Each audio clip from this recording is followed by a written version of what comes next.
there was this person came to me when she was drawing something like a mouth, but for her that is something that's related to sexual.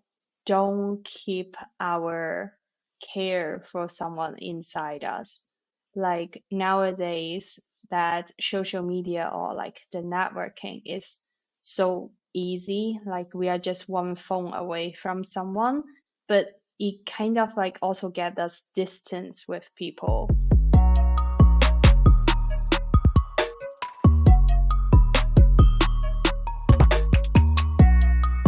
So, welcome everyone. Today I have with me Z. And Z, why don't you introduce yourself, who you are, and what do you do to our audience? Yeah, sure. Hello, everyone, and thank you for having me here. And my name is C. I'm originally from Hong Kong and currently living in Poland. And I am a trauma-informed yoga and art psychotherapist. So in my work, I combine the elements of our mind-body connection and with creativity. So in our therapy sessions, we will not just verbally talk, but we will also do some painting, doodling, crafting, and combined with yoga practice to help us to get to our emotional regulation and inner healing. Awesome. So, I'm gonna start with this term like trauma informed yoga. What do you mean by that? Mhm.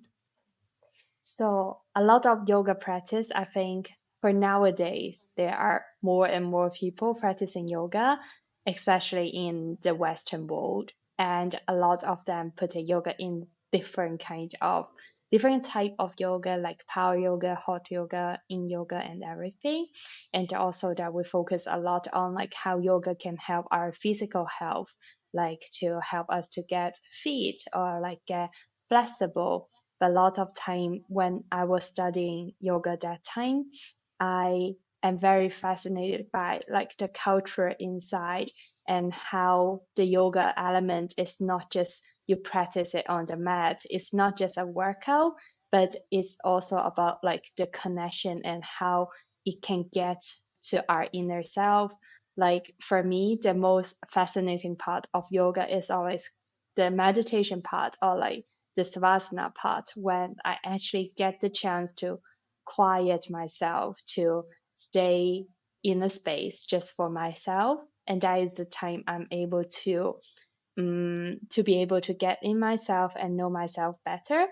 And trauma informed, that is the part that's talking about for example, like for the instructor, how we are instructing the um, students, we are adding in the elements that be aware of our words that used to them. For example, for someone who has been abused or has been through some trauma, some of the position or some of the physical touch, it might not be comfortable for those people. And this whole practice in how we bringing the awareness of trauma into yoga or into like therapy setting can help people to feel more comfortable, more safe in a space without judgment. Okay, and I have very similar objections with the yoga as it is popularized in the West as like something which you get to practice to get fit and more Mm-hmm. flexible, and it's all about physical thing. But Mm-hmm. as you said, yoga is not about that, and it goes much more beyond like understanding yourself and your consciousness, and it goes in self-realization in that aspect, and that's more Mm-hmm. important than staying fit. Yeah, So yeah, that's definitely. really important. Mm-hmm. Yeah, I think And in can yeah. you Mm-hmm. expand more on like how does like practicing yoga helps in the trauma release? Like, is there any specific meditation practice, or is there something which you do specifically according to the trauma they have faced? Mm-hmm. Then Yes, there's different therapy for that. yeah, definitely. I believe that yoga can help everyone, but mainly I'm working with people who are struggling with their body image, like they are feeling shameful of their body, of how they look, or they have been through struggles with their relationship with food, like eating disorder or addiction. And so the whole yoga practice is a lot about like our self acceptance and how our body is a gift for us. instead of it's something that torturing us, because this is something that relate to my own experience when I was a kid. I was born in Hong Kong and raised in Hong Kong, and in my size was being considered as a big kid. Even when I was born, like everyone was like, "Who is this big girl?" Like that I was born, and so there is like a lot of this shameful language used in my family or like people around me, and that kind of like gets into my brain of how I look at myself. But every time when I practice yoga, I can get into like, oh, accepting myself and seeing like how much my body provides me the energy, the power of doing some of the practice. And also whenever my mind is all in chaos, when I was very anxious, when I need to get on a talk with someone or when I need to present in class, then when my mind is in chaos, always the breathing, like the breath work. And when I was older that time, then I start to get into meditation, and they really helps me in grounding and letting go all these limiting beliefs that holding myself of doing something that I really want to do. And so I believe in that power and bringing that into my work. That's very cool. And Thank I'm you. very conflicted by this thing, like the body positivity movement Mhm. and tying it with yoga. Actually, I'm finding a slight disconnect as I've explored this thing. Like the Mhm. yoga or the spirituality, the yoga where it comes from, like from India, and spirituality here, as we talk about, Yeah. uh, they don't give that much importance to your physical self. Like you Mhm. treat your body as a vessel which your consciousness lives in, Mhm. and you disconnect yourself to a limit, like this is an instrument which we are using to navigate and explore the world. And Mhm. that's the importance of that. We have to like keep the machine running and take care of it, but nothing Mhm. more than that. There's no attachment Mhm. like my nose is not looking good, so I have to get a nose job. There's no Mhm. attachment like that, and that kind of thing is very fond upon, like you are getting stuck into this physical aspect of things, while you should focus Yeah. on something which is much more better. So then that's Mhm. why I'm conflicted. Like when you talk about body positivity, isn't aren't you talking about like being more physical, attaching yourself to the physical self? And so in your therapy or in your practice, do you try to make the disconnect, like your body is just an instrument, and give it that much importance, do not dwell upon it? Or is it something Mhm. else? I think that is really interesting on the whole concept about like body positivity. There are so many different people are talking about it. Like for example, the group of people that talking about like every size are beautiful, and the part of the people who talking about like fitness journey is what gets you into like you love your body. And that is something that I struggle a long time in my own work or in myself, like how to make a balance in it. Because I do believe that every size it every size are beautiful, but at the same time, if your size is something that you're not healthy with, it's very hard for you to actually be happy to live in that size. So I feel like these people who promoting body positivity, sometimes I wonder if that is just for the image in front of the social media, or is actually they're happy with themselves. So that balancing, that struggles in there are a lot of things can kind of like discuss in body positivity. But what I believe when I tell my clients is, if you have pain, if you have struggles with that part of body, like some people they have a very big tummy, which they are not happy with that. And I don't feel like we need to like reframe it in a way that, oh, I am happy about it, because that kind of is just you're lying to yourself, and in the long term it won't really be able to help you. But dive deep inside, like what actually that the big tummy make you struggle with. For example, like, oh, maybe they feel like they are not happy with like the way that when they wear clothes they are not comfortable with it, and to dive deeper into like the reasons they binge it before, or like what is the root of they are not comfortable with that, to release that emotions behind. That can be something that when they were a kid, they were not allowed to eat. So when they grow up, they start binge eating. But if you don't get into the root, that when you were a child, you were not able to do something, and that leads you to overdo things now, that problem cannot really be solved until you actually like dive deep into the root of like the trauma. And I feel like Yeah. yoga is a very gentle like practice for us to notice our body. Like so many of us don't even realize that we are holding our breath sometimes when we are like doing something, or like when we are just like sitting in front of the computer.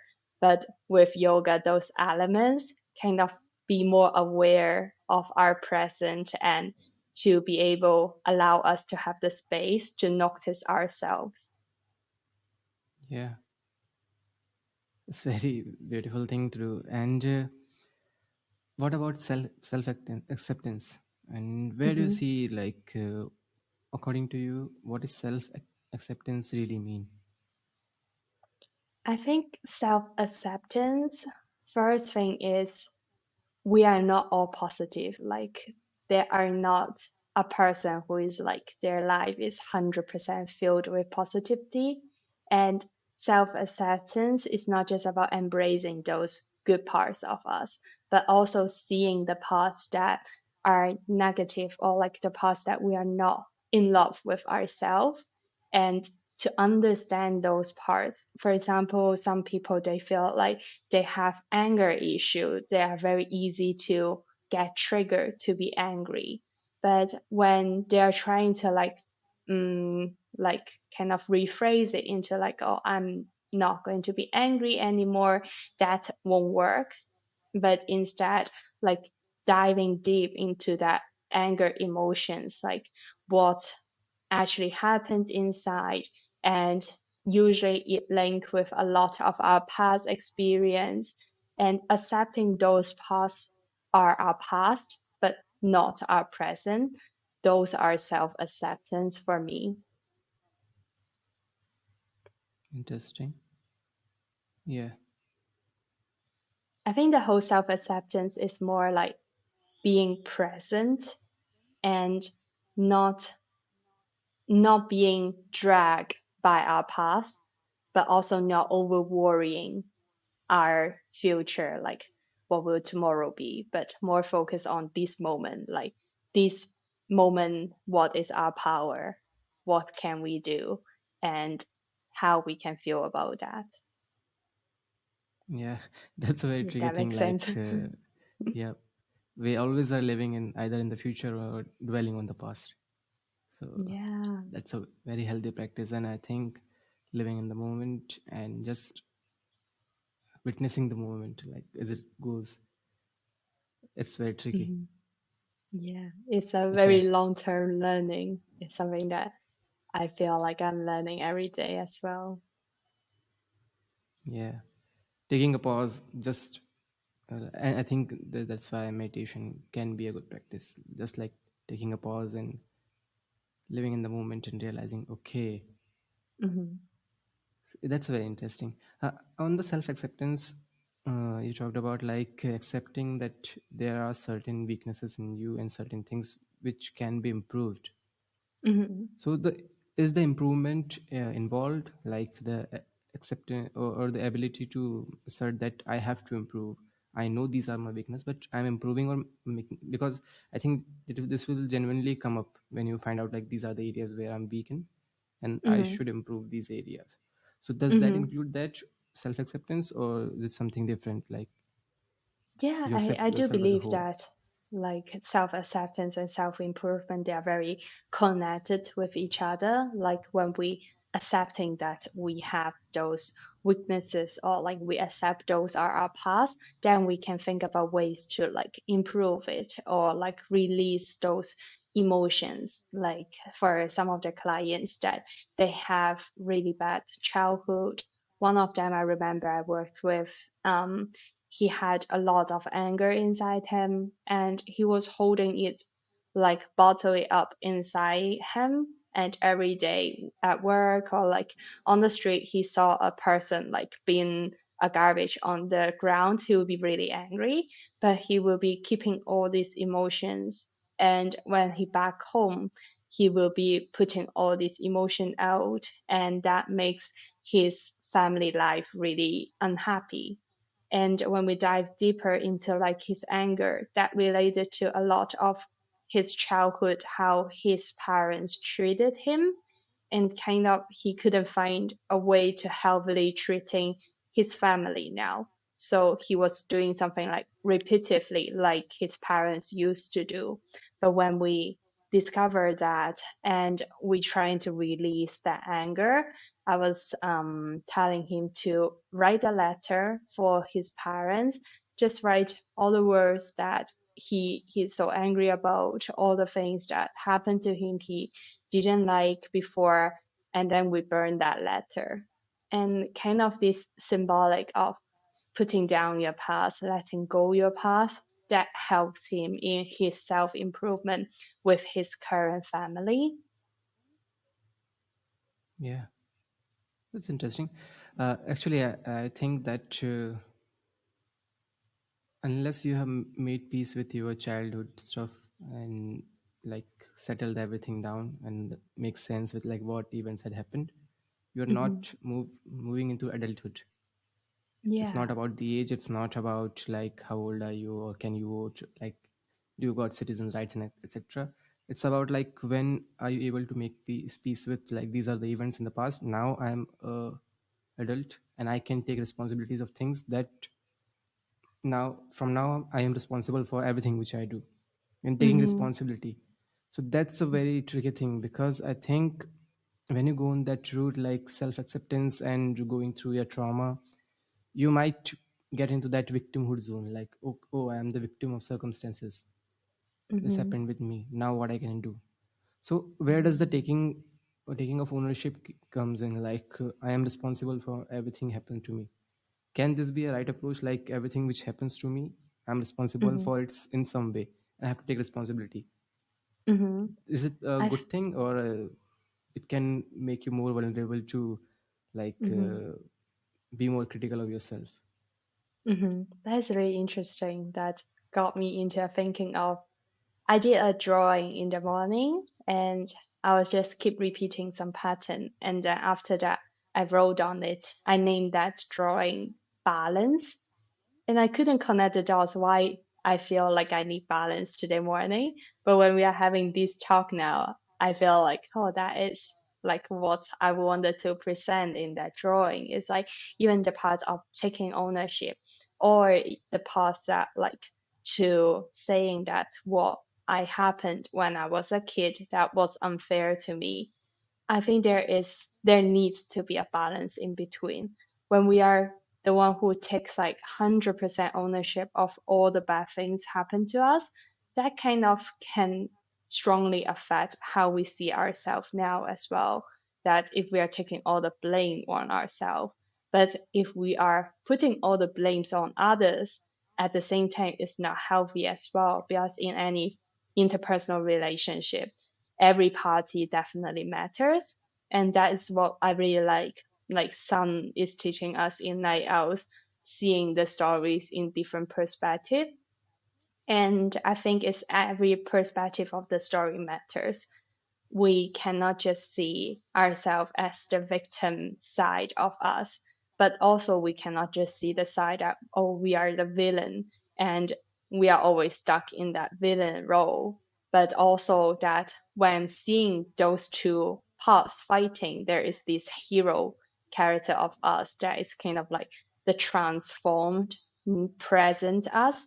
And that is the one who we are not taking the victim role, but not taking the villain role as well, and helping ourselves to deal with situations healthily. And I think that is like the important point of healing trauma, or like to regulate our emotions, is those things will always happen. Like there are situations we need to be the bad guy, there are the situation others are being the bad guys to us, but how to cope with the situation healthily, healthy for us, but also at the same time not hurting others, that is something that is a progress in our improvement. Yeah, it it for sure is a balancing act. And where do you Mhm. think this balance lies in? Like, is it different for everyone? Or let's say, I'm gonna make a very controversial statement. Yeah. Let's say you are 16, 17-year old, Mhm. and you are now like close to adult in terms of like physical power and everything, Mhm. and still you are, if um, let's increase the age, you are 18 and you have now capability and skills to either earn for yourself and move out of the household where you are being abused and where you feel not heard, or something like it's not really healthy. So is there any criteria like at this age you should take now your own responsibility, you should be self-aware, like I am Mhm. able to move out, I should take responsibility?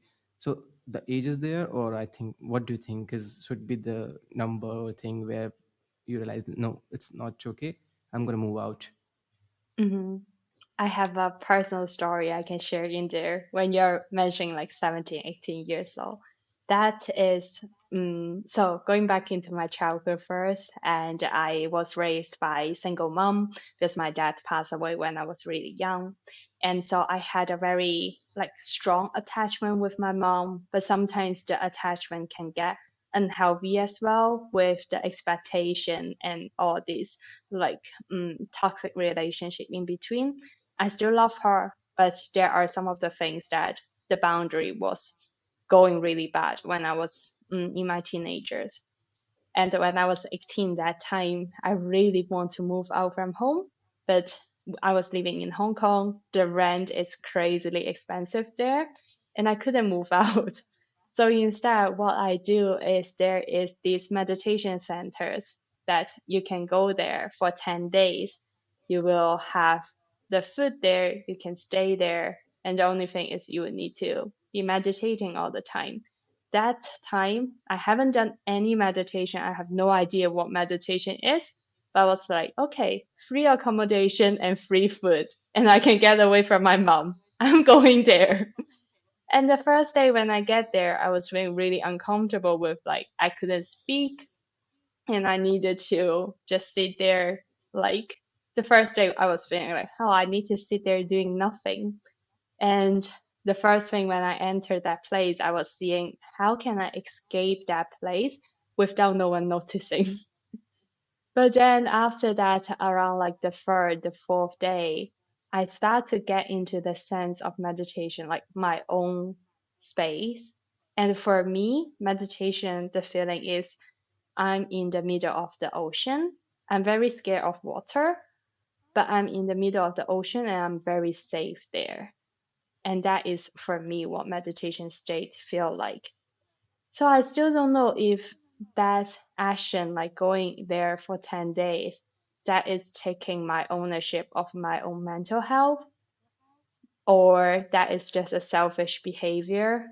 But I feel that experience definitely changed a lot in my life when the first time I put myself first.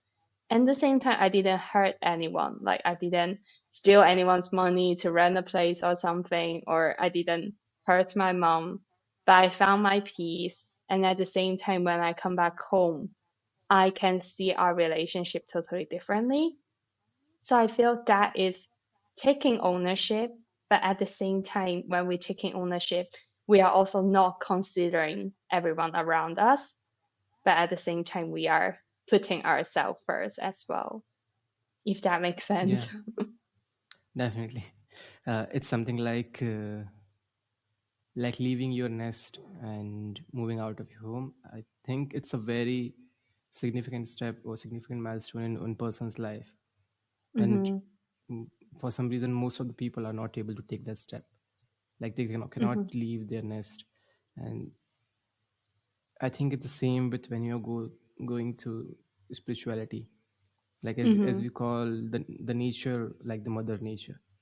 So the Mm-hmm. leaving the natural like nest, like nest of responsibilities and nest of comfort and everything.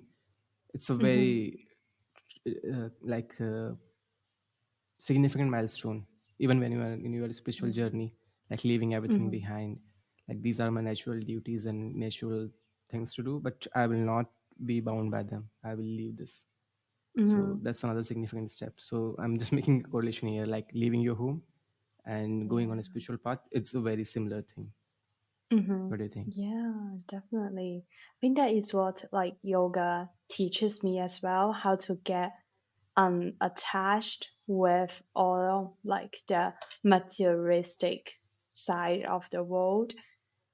This is still like a long process to learn, and this is kind of like contradicting to what the world or like our commercial world is telling us, and how to get unattached with all these things when everyone is saying that is the path you should go to, or like that is the way that you should go. And this is something that I keep consistently learning through yoga as well. Yeah, and I'm gonna go to this term called inner child. So have you Hmm. come across this term? And what do you, Hmm. according to you, what does this mean by inner child or inner child healing? Inner child, I think inner child has two sides of looking at it. At one side, it can be spiritual wise. There is this invisible energy that stores inside us that we need to release it out. Or it can also link with a mental health side that is more focusing on the child version of us. That is like our inner child. I guess for my approach, it's more towards the mental health side, and that is relating to the art therapy that I put in my practice. Because I do believe that every child is very creative. When we were born, the first thing we see are not words, or like when we hear are not clear words that comes to our mind, but like music or images. And those are some things that when we were a kid, we feel so comfortable of doing. Before we develop our verbal communication, we are able to like dance with the music, we're able to see the image and point at things. And that child version of us can store a lot of memories by images and by like music or different elements as well. But when we use like verbal communication as adults, like we relying a lot on that power of what the words telling ourselves of.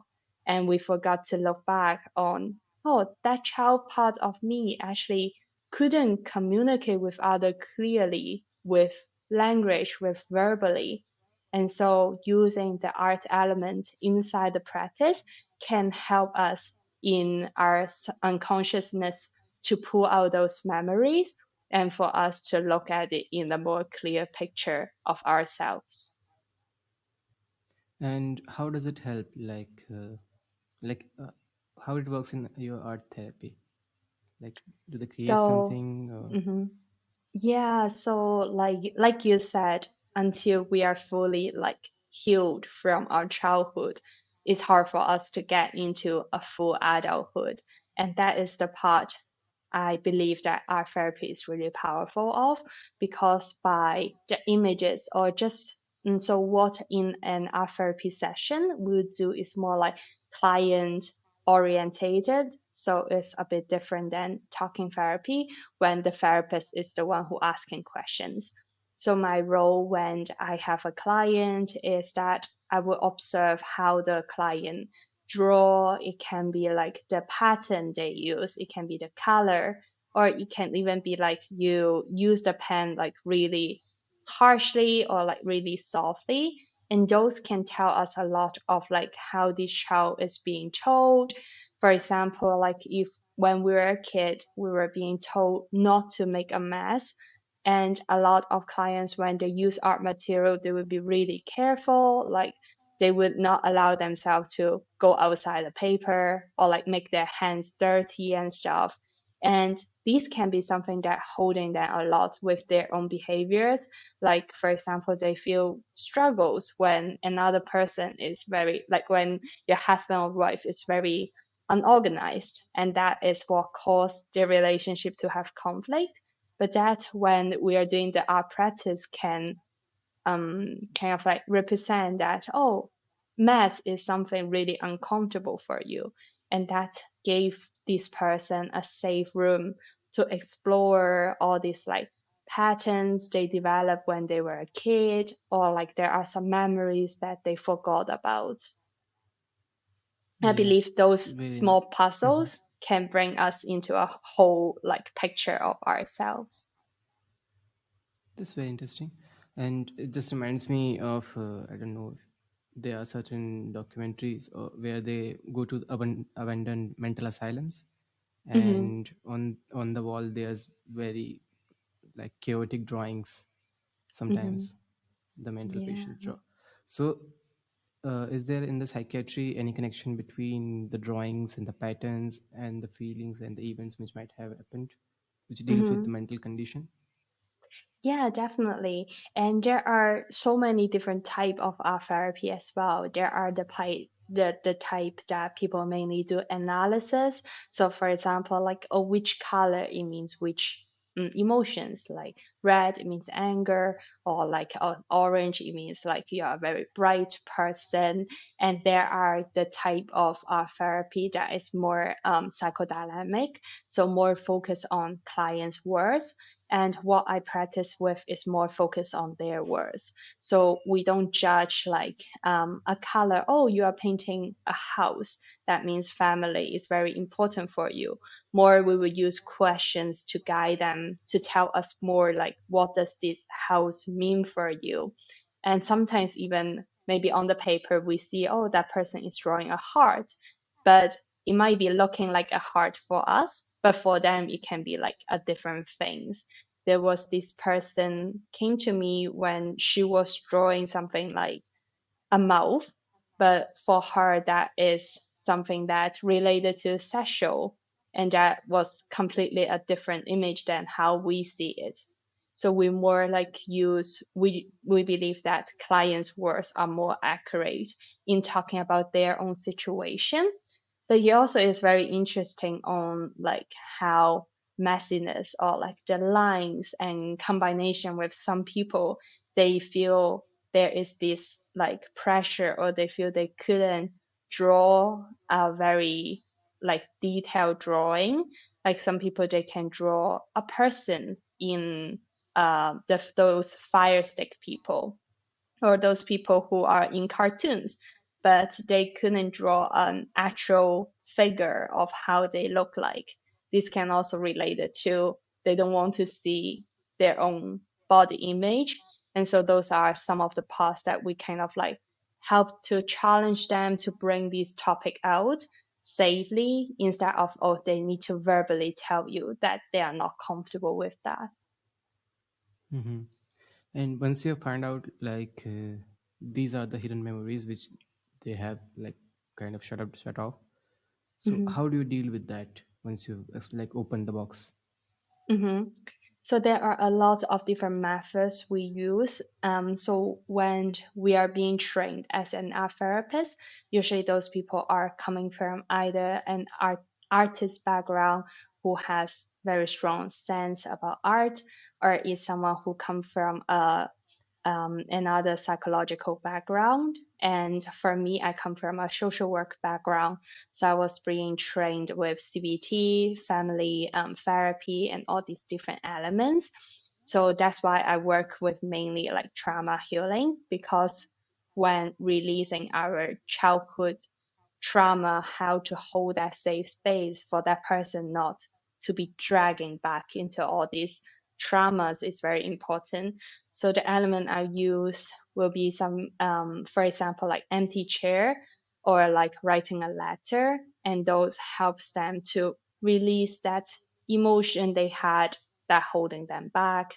Or it can be something that when we practice how to connect our thoughts, how to reframe the words that we are telling ourselves in a more safe way and link with their actions.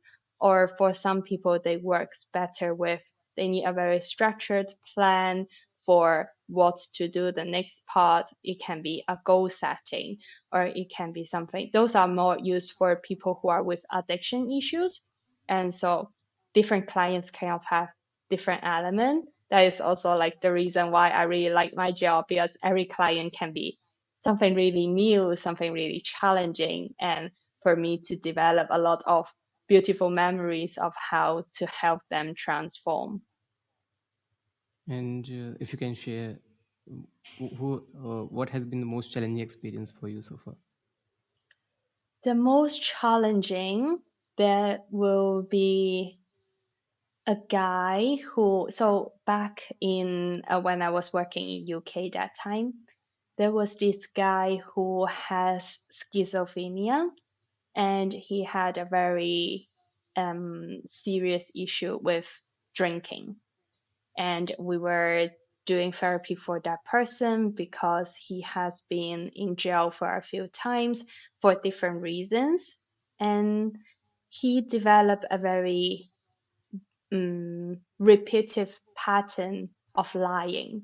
So every time when he comes in session, when he was telling me stories, kind of I don't know what stories are real or what stories are not real, because sometimes the stories they will contradict each other. Like he will be this week telling me that, oh, yesterday he was being kidnapped and he didn't have any like physical personal stuff left, and then next week he will come back with his wallet and everything. And he was like, no, last week I didn't kidnap, I was like in a building, like I was doing like some security work and stuff. And so I realized that verbally it's really hard to communicate with that person to see what is the deep down issue. So more in the sessions, I encourage that person to practice, to make art. And he was like in 50s. So for him, art is something that he forgot for a very long time. He was telling me like, he don't know how to paint. He wasn't feeling comfortable with it. And it took us quite a long time for him to explore the materials and stuff.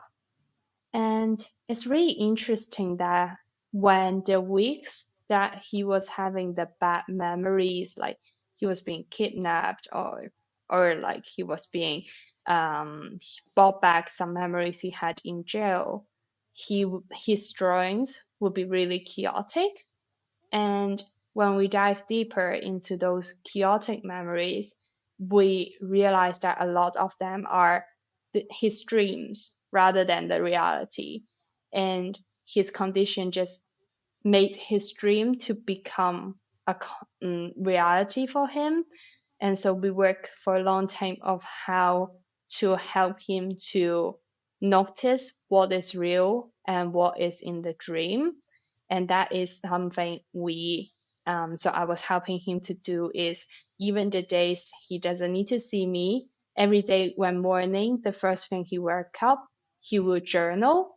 It can be in picture or it can be in words to see what suits him. And every week when he come back to me, he will bring the journal to me. And so from the journal, usually are some things related to his dreams. And so we will be going through his journal and telling him, or like after that, he was very comfortable to tell me, oh, I had this dream, rather than saying to me that he had this experience. And this helps him to develop the social skills to cope situations, and also like start to make friends, because he wasn't all the time like bringing up all these scary thoughts for people to feel like he was strange. And so that helps his socializing problems a lot. And after he developed some healthy friendship, he also quit drinking, and eventually he had been cleaned from addiction. And so he was able to get back into the society. Yeah, really, really powerful experience. It might have been. And brain is a very complex organ, like most Hmm. complex organ we have. Like it never stops working, and it's always like creating scenarios and going to and beyond, like imagining different kind of things. So Hmm. Is there anything like are there any events which makes which literally like breaks your brain and it goes beyond repair? Are there any cases like that? I think there are cases that after starting working with that person, I don't feel I can be the right person for that client because I was getting too involved emotionally. That doesn't happen a lot, but there were two to three, two mainly, two cases that they had really similar situation as me, and that was something like 5 years ago. So I had been in this social field for around 9 years now, and that time when I had that case, I don't feel like I was totally healed from my own trauma experience. And so when having clients who had very similar situation to me, that was really hard for me to separate my emotion from that client after the session. And also, I don't feel like it's a healthy way of me telling them something because when I am helping them with some of the things, all in my mind, kind of, I feel like I'm talking more to me rather than to them. So those are some of the cases that I was telling my supervisor that time that I want to get them referral to another person because that wasn't a healthy like relationship developed. But that also like got me more into like doing my own healing work and like having a regular supervisor and therapist that supports me with, and that kind of like contained me in a more healthy way of helping clients. Yeah, it's a very interesting thing. And yeah, like the two humans, and one is trying to help and one is like is there for his treatment or his or her treatment. It must be a very interesting dynamics between the two. I'm just like, let's compare it with like a physician, a surgeon operating on someone who's infected with let's say a virus or something like that. Then he's also in the danger of getting that same virus and being infected. Yeah. So yeah, I can understand. Like, so is there are the, like how it has changed you, like working with the people who have some problems and issues, mental issues? How has changed you, and have you I observed any change? think I think that is something that some people ask me before as well. How do I deal with like all the emotions the clients has been giving me? I think that actually like gets me into becoming a better person in the sense of I will be more focusing on my own work because I know that how much if my mental state can affect the client as well. Like if that day morning I wake up with all this bad energy and like I was being grumpy, I will be bringing that part of me into the therapy room or like I'm now doing online as well in front of the computer when I'm talking with them, and that is something not healthy for the client as well. And in my own personality, I'm a very responsible person, so I don't want to bring those emotions to the client. So I would be more focusing on my own work, like what helps me to get out before I will be enter a room with this person to help them. So that kind of like helps me a lot in being consistent in my own practice and being consistent of taking care of myself, having the awareness for myself and having the healthy tools for me to express. And that also like helps me to reduce the chance that I got burned out or I feel like I couldn't bring the client the experience they could have. Yeah, very interesting. And I'm gonna ask this question. You have made like when you're dealing with the patients like this, they must have come from different level of experience, different level of different backgrounds. So how does it change your like outlook toward the life in general? Does it make you? more optimistic, more pessimistic, more compassionate? Is Hmm. there any change on that front? I won't say I'm an optimistic person. Before, I would say I'm a more pessimistic person. So maybe the work also helps me to get more optimistic. But I think the biggest change is I become much more accepting. Like when before I do the work, I will have a lot of judgment inside me that, oh, if for example on the street, having a person and a guy who approached me, that was something I wasn't feeling comfortable for a very long time because I would already like assume that person is a bad guy, that person will want to like take something from me, or that person would say some bad words or something.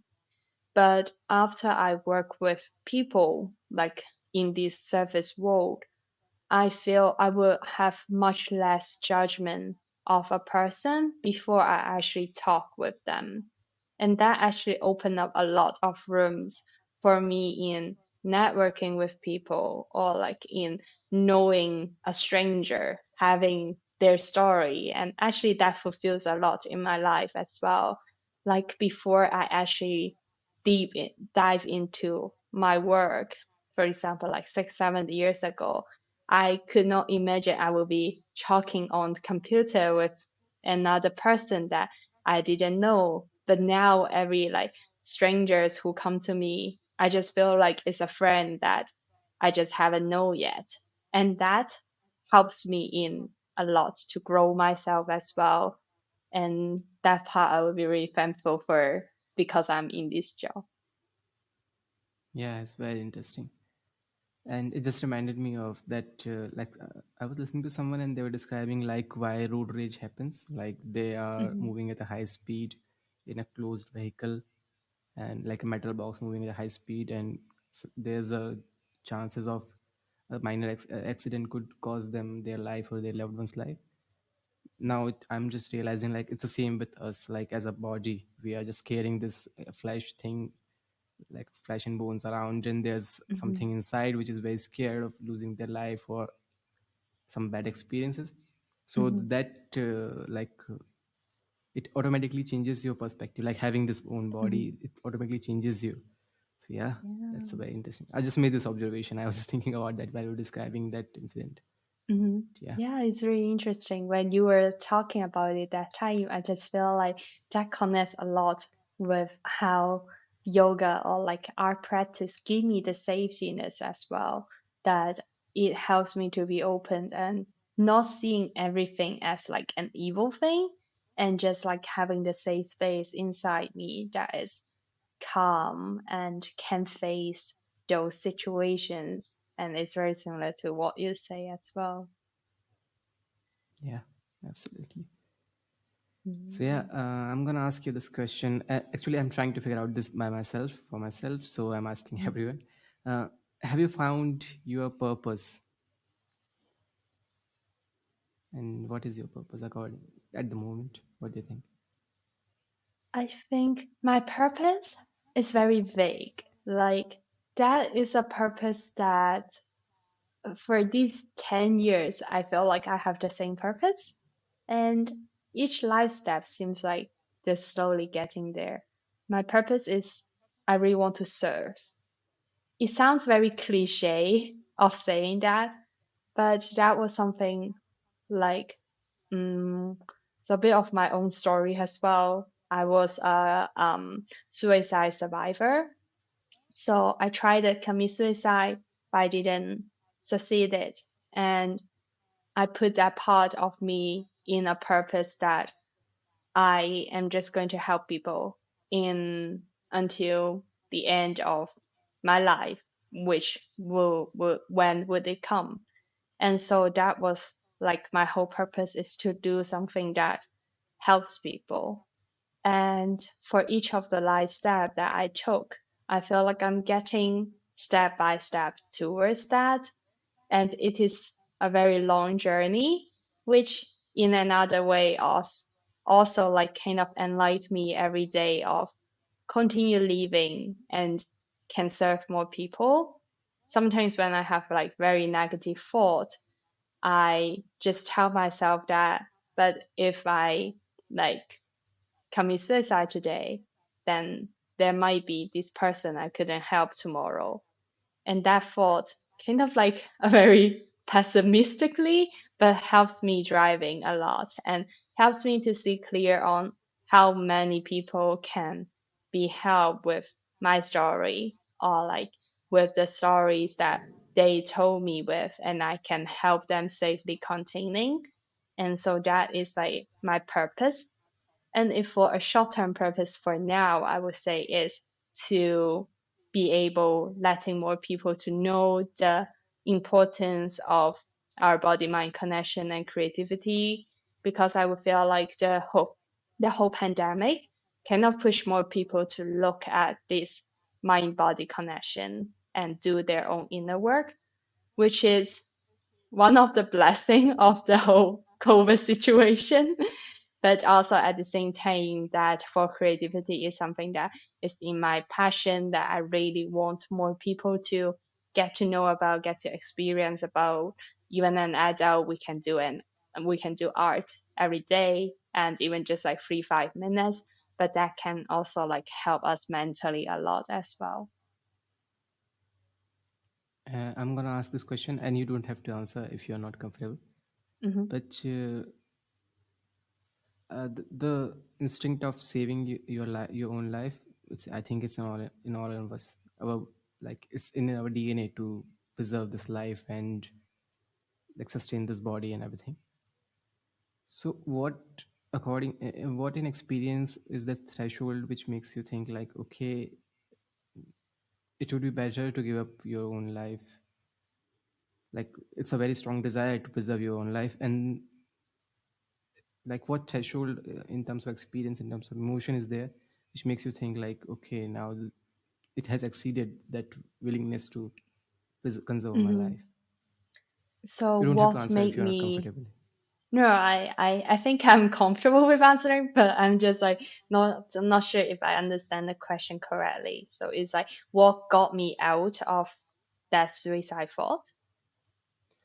I'm asking like, in general, what makes a person, is it like very instinctive thing, like maybe a impulsive thing, or Hmm. it's a slow process and the person's sometimes, because I fortunately I have not been in this in a situation, but I want to Hmm. understand what changes inside a person, and like is it a long process or is it a very impulsive process?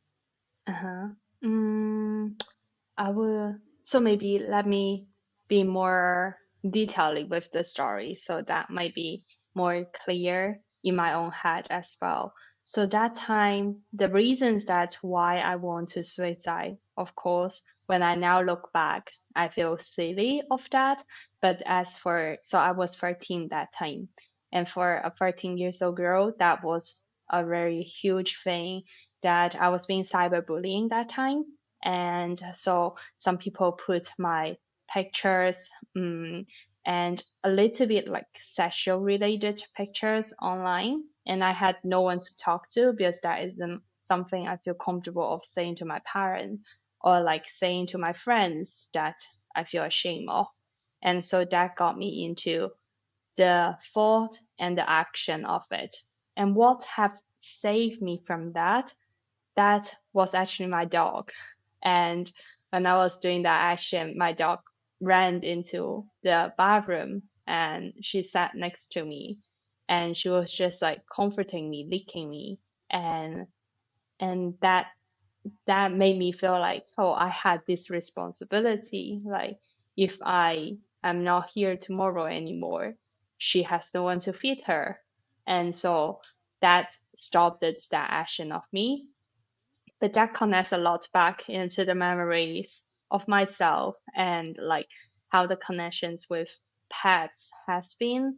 And I would say like for a lot of suicide survivors that I saw, there had been something like important that kept them alive. It can be an object, it can be a person, or it can be a belief.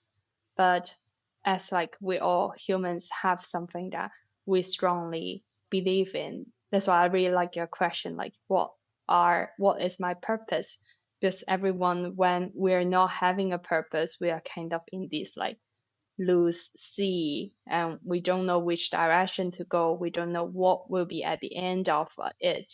But when we have a purpose in our life, even that purpose, it can be like a dream, it can be something that is very hard to achieve, but you will have that light, no matter it's close or it's far away, to guide you the road. Well, I don't know if I and answer your question. you did actually. And